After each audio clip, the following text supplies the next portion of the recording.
Viral perempuan ini naik ojol unik, ada kanopi dan musiknya. Salah satu perempuan di media sosial membagikan pengalamannya saat naik ojol dengan aksesoris unik yang terpasang di motornya. Dalam video yang diunggah akun Instagram @statusfakta, seorang perempuan menceritakan kejadiannya unik saat dirinya naik ojol di Surabaya. Terlihat dalam video tersebut, perempuan ini memesan ojol saat berada di Surabaya dan akan melakukan perjalanan. Dalam unggahan video tersebut, terlihat seorang perempuan menunjukkan ojol yang akan dinaikinya. Terlihat sebuah ojol memiliki aksesoris unik untuk motornya. Paling mencolok, ojol tersebut memiliki payung yang besar atau kanopi pada bagian depan hingga belakang. Dengan adanya kanopi tersebut, maka pengendara dan penumpang terlindungi dari hujan.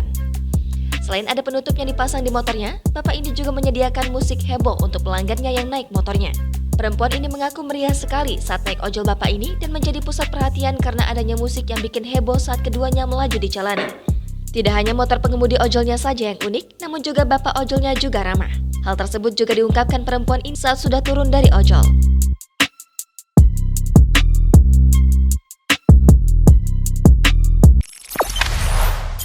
Jangan lupa subscribe, share, komen, dan like ya!